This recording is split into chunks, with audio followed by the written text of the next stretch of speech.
Hello friends, मैं हूँ doctor Ashwini, MDS इन orthodontics और आप सबका डेंटिस्ट्री विद डॉक्टर अश्विनी में स्वागत है।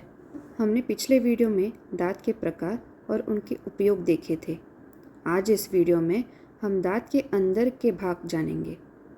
सेंसिटिविटी, जो कि बहुत कॉमनली देखा जाता है, वो क्यों होती है और उसके लिए क्या ट्रीटमेंट्स अवेलेबल है, ये भी देखेंगे। हमारे दांत के एनाटॉमी में जो सफ़ेद भाग गम्स के ऊपर हमें दिखाई देता है उसे हम बोलते हैं क्राउन। जो भाग गम्स और हड्डी के अंदर रहता है वो होते हैं रूट्स। क्राउन के 3 भाग रहते हैं।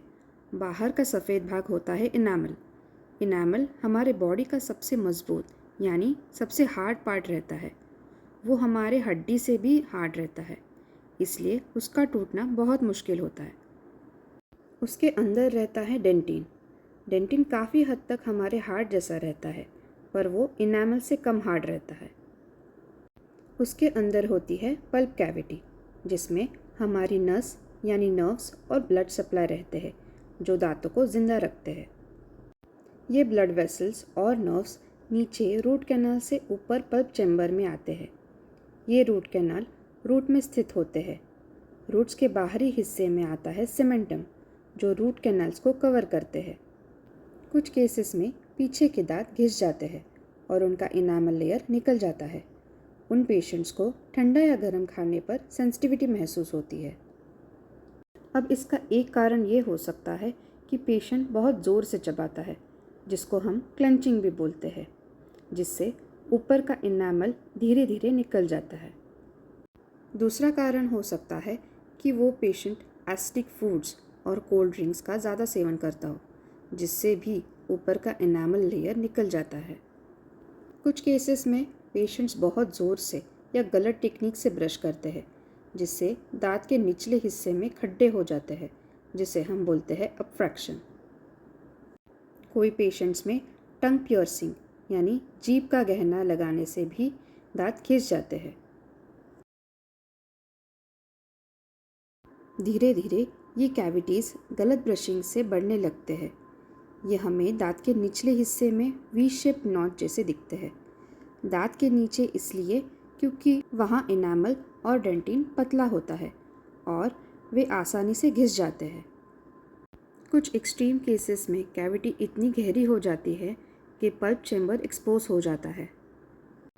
अब इसके ट्रीटमेंट में तो सबसे पहले हम अपना रेगुलर टूथब्रश बदलकर सॉफ्ट ब्रिस्टल टूथब्रश का इस्तेमाल कर सकते हैं।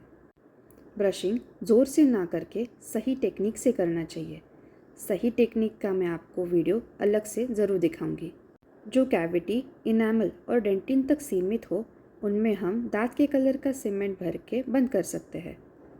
और जब कैविटी पल्प तक गई हो, उन दांतों का रूट कैनाल ट्रीटमेंट करना ज़रूरी हो जाता है। अब आते हैं रूट्स पे। रूट्स में जब सीमेंटम और डेंटिन निकलने लगता है, उसे हम बोलते हैं एक्सटर्नल रूट रिजॉर्प्शन। ये होने के कई कारण हो सकते हैं।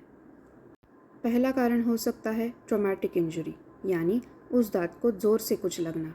दूसरा कारण हो सकता है ऑर्थोडोंटिक ट्रीटमेंट, यानी तार की ट्रीटमेंट के दौरान ज़्यादा फोर्सेस लगना।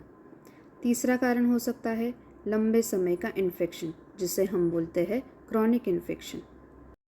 ये ट्रिगर्स हमारे इन्फ्लेमेटरी सेल्स और रिजॉर्बिंग सेल्स को एक्टिवेट करता है, जिससे रूट का ऊपरी भाग निकलने लगता है और उसकी जगह पे बोन आ जाता है। अब इसके ट्रीटमेंट ऑप्शंस की तरफ आते हैं। अगर ज़्यादा रिजॉर्प्शन नहीं है तो हम उसको अंडर ऑब्जर्वेशन रख सकते हैं। अगर वो बढ़ता गया तो दांत निकालना पड़ता है। और तीसरा ट्रीटमेंट ऑप्शन है रूट कैनाल थेरेपी। तो दोस्तों, आई होप कि आपको समझ आ गया होगा कि ये प्रॉब्लम्स ना हो इसलिए क्या करना चाहिए, और अगर हुए भी तो हम अपने डेंटिस्ट के पास जाकर इसे ठीक ज़रूर करवा सकते हैं। ऐसी और इन्फॉर्मेटिव वीडियोस के लिए चैनल को सब्सक्राइब ज़रूर करें। मिलते हैं अगले वीडियो में।